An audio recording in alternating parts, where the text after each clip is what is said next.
December 1993. Four exotic hippos, trophies of Pablo Escobar's empire, are left to wander Colombia's Magdalena River basin.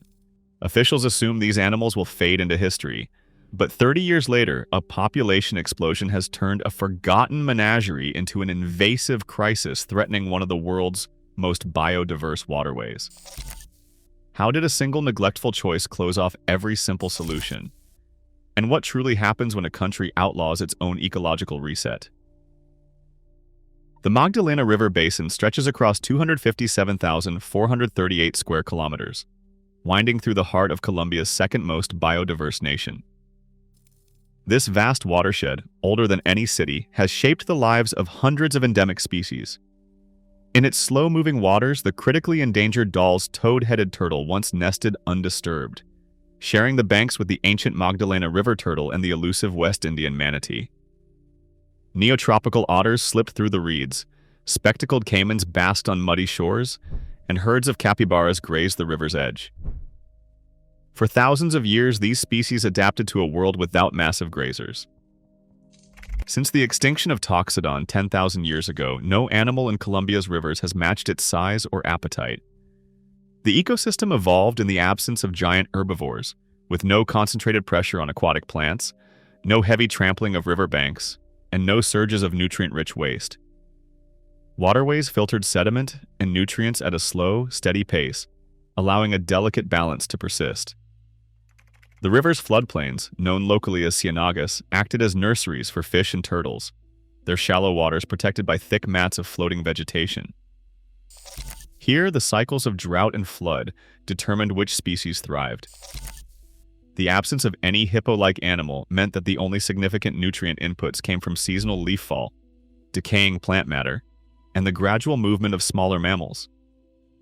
In this environment, even small changes could tip the scales. Endemic turtles depend on undisturbed sandbanks for nesting. Manatees, already threatened by hunting and habitat loss, rely on clean water and abundant aquatic plants. Otters and caimans compete for fish, their populations fluctuating with the river's health. Colombia's rivers are not just highways for commerce or sources of irrigation. They are living archives of evolutionary history. Each species carries the imprint of ancient floods and droughts, and the long absence of large, destructive herbivores. The Magdalena Basin stands as a testament to what is possible when an ecosystem is shaped by gradual change, rather than sudden intrusion. Before the arrival of Escobar's hippos, the river's only megafaunal memory existed in fossils and oral tradition. For the living, the closest comparison to a hippo was a story told by paleontologists, not a reality faced by turtles, fish, or local communities. The river's balance was delicate, its inhabitants unprepared for the shock of a new, colossal grazer. In this context, the stakes were set, not in policy memos or risk assessments, but in the quiet routines of species whose survival depended on the world staying much as it had always been. In the years after Escobar's death, Hacienda Nápoles became less a monument to power than a puzzle for administrators. The estate sprawled over 7.7 square miles, a patchwork of crumbling mansions, artificial lakes, and cages emptied of their former occupants.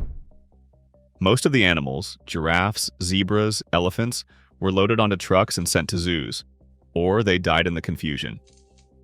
4 hippos remained, left behind not by fate, but by a decision that was as much about human limits as animal welfare. The hippos had arrived in the early 1980s, smuggled in from a California zoo to satisfy Escobar's taste for the exotic. By 1993, they were the largest creatures on the estate, living in artificial lakes dug for spectacle. When authorities seized Nápoles, the question of what to do with these animals landed on the desks of officials in Bogotá and regional offices in Antioquia. The Ministry of Finance, the newly formed Ministry of Environment, and the regional agency Cornare all shared responsibility, yet no one had a plan for confiscated megafauna. The cost and danger of moving hippos, 2-ton animals with unpredictable tempers, quickly outstripped the budgets and expertise of the agencies involved. Security concerns still haunted the estate, with police and military guarding against looters and remnants of cartel violence. The hippos were deemed too risky, too expensive, and too unfamiliar for any immediate action.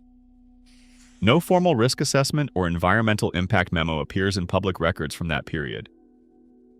Press reports from late 1993 describe inventories and asset lists, but little mention of animal welfare beyond the most valuable or manageable species. Smaller animals were sent to Colombian zoos. Big cats and elephants followed. The hippos remained, their fate sealed by bureaucratic inertia and the absence of any binding protocol.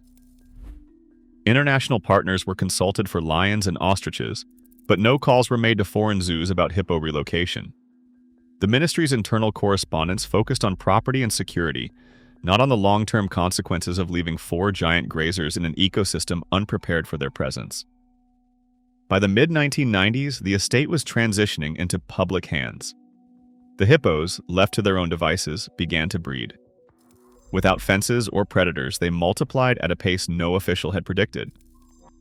By 2007, the number had quietly grown to 16, some already venturing beyond the estate's boundaries. The decision to leave the hippos unaddressed, born out of cost, confusion, and a blind spot for ecological risk, had set a process in motion that would prove almost impossible to reverse. The fate of Colombia's rivers was altered not by an act of malice, but by a series of unsigned memos and unmade phone calls, as the world's most dangerous herbivore slipped quietly into the Magdalena basin. Sterilization was supposed to be the humane answer. The first attempt, in 2017, cost $50,000 for a single male. An operation that demanded an 8-person veterinary crew, 6 hours of field surgery, and a helicopter on standby. The process is as complex as it sounds. Tranquilize an animal that spends most of its life underwater, dart through skin 2 inches thick, and operate wherever the hippo happens to fall. Sometimes in mud, sometimes in dense brush. Even with everything going right, the procedure costs between $9,800 and $17,000 per animal. From 2011 to 2019, only 6 hippos were sterilized. Each case was a logistical marathon, with teams tracking animals at night and facing unpredictable conditions. Officials set a target of 40 sterilizations per year, hoping to slow population growth. But the numbers tell a different story. Each year, 50 to 70 calves are born. At best, the sterilization program lags behind the birth rate, and every calf that survives pushes the population further out of reach. Field veterinarians have become technical witnesses to this arithmetic. For every animal they manage to sterilize, more are born than removed. The math is not just discouraging, it is definitive. No matter how skilled the crews or how determined the planners, the numbers defeat the policy. The very method chosen to avoid controversy ensures that the hippos will keep multiplying, outpacing every intervention. Chemical contraception arrived with the promise of a humane, scalable fix. Gonacon, an immunocontraceptive vaccine, was tested on the Colombian hippos. But the method collided with biology. Hippos spend 95% of their lives submerged, surfacing only at night to graze. Tracking individuals in muddy rivers and dense brush proved nearly impossible. Each dose required darting a hippo in the open, a process that demanded patience, luck, and a team willing to work in darkness. Even when a shot landed, the effect was temporary. No reliable way existed to monitor which animals had been treated, or to ensure boosters reached the right targets. The few successes had no measurable impact on population growth. Relocation, the next solution, drew international attention. In 2023, Colombian officials and NGO negotiators announced plans to move 70 hippos, 60 to India, 10 to Mexico. The logistics were daunting. Each hippo required a custom-built, 3-ton steel crate, permits from both countries, and veterinary certificates to prevent disease transmission. The projected cost reached $3.5 million, not including ongoing care at the destination. No country had signed a binding agreement. Negotiations dragged on as bureaucrats weighed risks and animal welfare groups raised objections. Meanwhile, the hippos bred faster than plans could be finalized.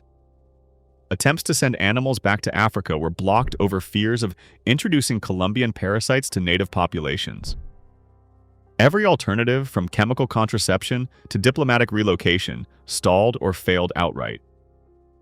The search for a non-lethal, globally acceptable solution became an exercise in public relations rather than population control. In November 2023, Colombia's Environment Minister Susana Muhammad stood before the press and outlined a plan that was as ambitious as it was desperate. Sterilization, relocation, and euthanasia. 3 strategies, all to be pursued at once. The announcement landed with the weight of an admission. After years of delays, and failed attempts, the government was no longer promising a solution, just a struggle to contain disaster. The budget for sterilization that year was set at $200,000. By late December 2023, only 3 hippos had been sterilized. Each operation was a logistical gauntlet. Tranquilizers had to pierce 2 inches of skin, surgery performed wherever the animal collapsed, sometimes in mud or tangled brush. The veterinary teams worked at night with no guarantee of success. Meanwhile, the herd continued to grow. Calves were born faster than any intervention could hope to match. Relocation remained a diplomatic mirage. Custom-built, 3-ton cages stood ready, but no country had signed binding agreements. Talks with India and Mexico stalled over regulations and costs. Returning hippos to Africa was forbidden, blocked by fears of introducing new parasites to native wildlife. The plan's final pillar, euthanasia, was politically toxic. Courts and activists watched every move, prepared to challenge any lethal action. In September 2024, according to reports in the international press, a Colombian court ordered the ministry to present an eradication plan within 3 months. Yet the order's scope and legal force remained uncertain, with no official government statement or published legal text. On paper, the government had declared war on the hippos. In practice, its arsenal was limited to expensive surgeries, empty cages, and a growing sense of futility. The gap between policy and reality had never been wider. Field teams working in the Magdalena Basin now record numbers that once seemed impossible. The latest census, completed in April 2023, counted between 181 and 215 hippos scattered across 2,250 square kilometers, each animal weighing up to 3 tons, each one a living engine of ecological disruption. Every day, the population produces an estimated 3,000 to 4,000 kilograms of waste, much of it deposited directly into lakes and slow-moving river channels. Water samples collected near the densest hippo groups reveal a sharp rise in total phosphorus and nitrogen, nutrients that fuel cyanobacteria blooms. These toxic algal outbreaks now blanket entire cienagas, turning clear water into green, oxygen-starved soup. Fish kills have become a seasonal event, with local fisheries reporting mass die-offs following the first rains, timed almost exactly to the annual pulse of hippo dung entering the system. Long-term monitoring by university researchers shows a pattern. As hippo numbers climb, dissolved oxygen drops, and sensitive species disappear.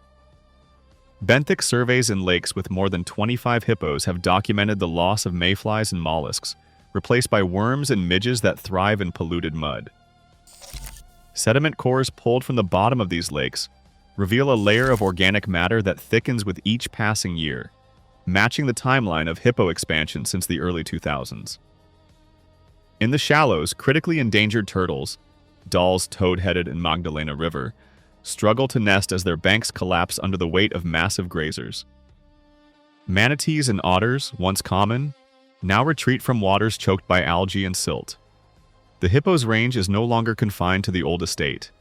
Satellite tracking and local reports confirm herds moving north into Santander, following floodplains and backwaters that once served as nurseries for native fish. Each new territory brings fresh nutrient loading, new blooms, and further retreat of endemic wildlife. For the scientists cataloging this transformation, the evidence is unambiguous. The ecosystem's limits have been breached, not by gradual change, but by an unchecked, accelerating invasion. The numbers, the water, and the vanishing species all tell the same story. One of ecological cost measured in metrics and missing life. Isabel Romero Chirez, a conservationist from the Magdalena Basin, stands at the center of a debate that has paralyzed Colombia's response to the hippo crisis. Her words echo in government meetings and activist circles. The hippopotamuses are not African now, they are Colombians. This sentiment, once fringe, now shapes policy. Courts hesitate, politicians stall, and every proposal for culling or mass removal runs into a wall of public emotion. In the village near Hacienda Nápoles, hippos have become more than an ecological problem. They are woven into local identity. Entrepreneurs sell chocolates stamped with hippo logos. The theme park, opened in 2014, draws thousands each year to see the herd grazing in artificial lakes. Regional businesses depend on this traffic. The park's official mascot, Vanessa, a female hippo, appears on billboards, t-shirts, and even school supplies. For many, the animals are a source of pride and income, not a threat. But outside Colombia, the debate takes on a different tone. Animal rights groups in cities like San Diego and Brooklyn launch campaigns to save the hippos, pressuring Colombian courts and ministries with legal challenges and international petitions. Social media amplifies their message, painting the animals as innocent victims of human error. Judges cite public sentiment in their rulings, and government agencies find themselves boxed in by lawsuits and global scrutiny. Meanwhile, scientists and local officials point out the double standard. If the invader were rats or snakes, they say, eradication would be swift and uncontested. Instead, charisma protects the hippos, turning effective control into a political impossibility. The economic incentive to preserve the animals grows stronger each year. The theme park generates steady revenue, creating jobs in a region long marked by poverty and violence. Local guides, hotel owners, and shopkeepers quietly hope the hippos will remain, even as biologists warn of irreversible ecological damage. The country's legal system is caught between international activism, local dependence, and the stark arithmetic of invasive species. Every delay, every compromise, locks Colombia deeper into a crisis with no clear exit. The story is no longer about 4 abandoned animals, but about a nation unable to choose between what is popular and what is necessary. Today, Colombia's hippos multiply in plain sight. Hundreds now, thousands soon. As each year passes without action, a single outlaw's whim becomes an irreversible fact for one of Earth's most biodiverse countries. The world watches, but nature does not wait for consensus. Sometimes the cost of inaction is not measured in headlines, but in the permanent rewriting of a river's story.